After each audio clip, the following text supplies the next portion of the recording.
passado, com algumas raríssimas exceções, frustradas em alguns países, era o etilil estradiol. As tentativas de usar o próprio estradiol em pílula anticoncepcional sempre não deu certo. E não deu certo por quê? Por que se optou por etilil estradiol e não pelo estradiol? Seria muito mais natural se optar pelo estradiol.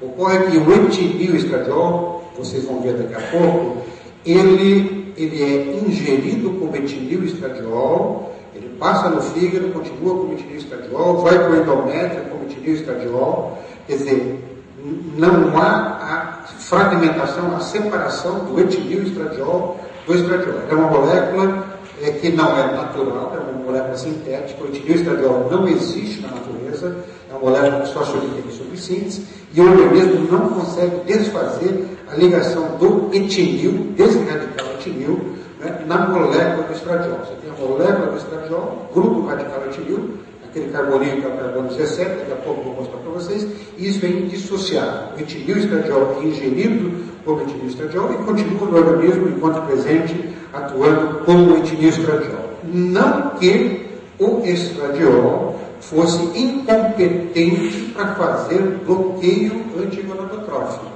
Até porque quem é o responsável por fazer bloqueio antigonadotrófico em formulação contraceptiva humana oral, que tem estrogênio e progestagênio, preliminarmente, primariamente, é o progestagênio. Tanto é verdade que eu posso usar progestagênio isoladamente como formulação contraceptiva. Os progestagênios isolados, eles fazem bloqueio gonadotrófico, impedem a ovulação e, em geral, não são muito bem aceitos pelas mulheres, porque os progestagênios isolados, a despeito de serem bons contraceptivos, são péssimos para a regulação do ciclo menstrual. Esse foi um problema também lá no início das formulações contraceptivas. Então, os autores, desde o início, observaram que, junto ao progestagênio, na formulação, precisava colocar também um estrogênio para regular o ciclo. Então, o progestagênio fazia inibição gonadotrófica e os estrogênios entraram para regular o ciclo. Tem os estrogênios, junto com os progestagênios, potencializaram a ação progestagênica para fazer inibição gonadotrófica. O estradiol, volta ao primeiro pouco, o estradiol, aqui representado pela sigla E2, eles sempre foram efetivos em inibir a ovulação e impedir a gravidez. Né? Então não foi por isso que se deixou de empregar o estradiol em formulação contraceptiva. O grande problema é que os contraceptivos que continham estradiol, e não etilil estradiol, tanto em regimes monofásicos, em que todos os comprimidos são iguais, ou mesmo em bifásicos, sempre estiveram associados a um perfil de sangramento insatisfatório. Então, esta foi a razão pela qual o estradiol não deu certo durante muitas décadas para compor a formulação dos contraceptivos. Não é porque eles eram ruins para inibir a ovulação, é porque eles não controlavam bem o ciclo menstrual. E por quais razões?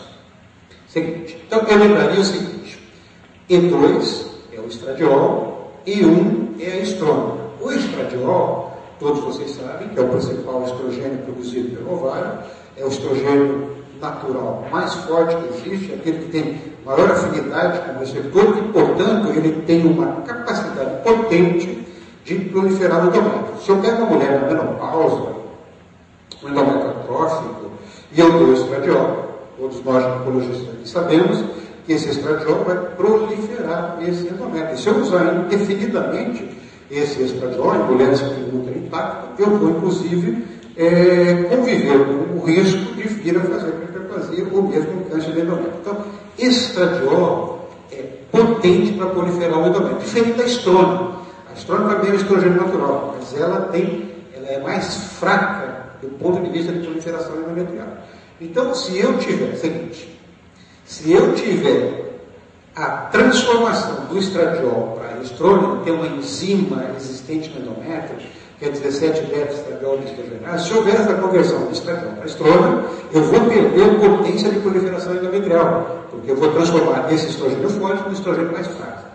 Quando o estradiol é administrado isoladamente, não tem esse problema, mas se nós administramos juntos um progestagênio, qualquer que seja esse progestagênio, Esse progestagênio vai estimular essa enzima e vai fazer a conversão do estradiol para a estrona. E o que vai acontecer com isso? Nós vamos reduzir a disponibilidade do estradiol, porque ele se transforma em estrona. Isso vai comprometer a proliferação endometrial, vai se ver reduzida e, proliferando menos o endométrio, nós vamos ter um maior potencial. Então, para sangramento irregular, do tipo SPOT ou sangramento não programado. Isso de um lado. De outro lado, é o seguinte, à medida em que você usa o progestagênio faz depressão, tanto dos receptores do progestagênio como dos receptores de estradiol. Por um lado, eu reduzo a biodisponibilidade de estradiol. Por outro lado, eu reduzo o receptor de estradiol. Menos estradiol, menos receptor, tudo concorre para o mesmo desfecho, ou seja, proliferação endometrial reduzida, mais sangramento normal. Então, o grande problema, vou voltar um pouquinho, o grande problema de administrar estradiol em concomitância com qualquer progestagênio é você levar a uma proliferação endometrial não adequada com sangramento irregular. Se ao invés do estradiol chegar no endométrio etinil-estradiol, o etinil-estradiol não sofre a interferência dessa enzima. Portanto, o etinil-estradiol, que é muito mais potente do que o estradiol, veja que o etinil-estradiol nós administramos em microgramas, enquanto que o estradiol nós vamos administrar em miligramas, que é uma unidade 1000 vezes maior. Então, o etinil-estradiol não sofre interferência, portanto, ele in natura, tal como ele foi ingerido, ele vai continuar proliferando o endométrio com seus compartimentos glandular, estromal ou vascular. Em contrapartida, estradiol com progestagênio leva a esse desfecho. Seguinte, observou-se, por outro lado, que se fizerem algumas abordagens, não em regimes monofásicos, em que desde o início você dá estradiol e progestagênio, mas se você fizer regimes multifásicos, em que nas primeiras fases você dá mais estradiol e dá menos progestagênio, você dá mais tempo para esse endométrio, ele proliferar, porque o estradiol vai poder atuar de maneira isolada, sem a concomitância de progestagênio, e, portanto, vai possibilitar esse arranque de proliferação endometrial para construir um endométrio melhor e, portanto, contornar o efeito do sangramento indesejado. Então, se optou pelo seguinte, próximo, se optou por este sal aqui, é o chamado valerato, representado em marrom, do ácido valérico, valerato de estradiol. Essa aqui é a molécula do estradiol, que neste carbono, esse é um carbono estrategicamente posicionado, bom para pensar radicais. Aqui está pensado o radical valerato, então valerato de estradiol, e poderia, por exemplo, não fosse o valerato de estradiol, mas aqui está colocado o radical etinil. Etinil e estradiol estaria grudado aqui também. Então, o valerato do estradiol, ele vai sofrer a hidrólise ao passar no fígado. Vocês vão ver um desenho esquemático a seguir. Eles vão destacar o valerato e, portanto, liberar ao sangue apenas o estradiol e também, diga-se de passagem, um pouco de estrona. Libera predominantemente o estradiol. Seguinte. Então, veja.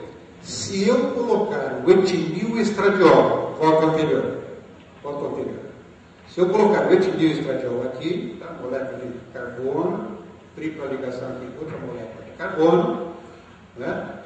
Se tiver o etinil-estradiol próximo, nós vamos ter o estradiol, vocês viram no slide anterior, grudado o etinil-estradiol. Pois bem, isso aqui é dado por via oral. Próximo, passa no trato gastrointestinal, seguinte. Vai ser metabolizado no fígado, seguinte, essa metabolização hepática vai promover síntese de algumas proteínas, entre as quais, por exemplo, os fatores de coagulação, e vai liberar no sangue exatamente o mesmo etinil-estradiol. Não há separação do estradiol do etinil. Ele é absorvido em natura sem desprender o radical etinil. Seguinte, se ao invés do etinil-estradiol, agora nós administrarmos o valerato de estradiol, que vocês viram 2 slides atrás, é o grupo valerato, ligado ao estradiol, administra por boca, vai no tubo, no trato gástrico,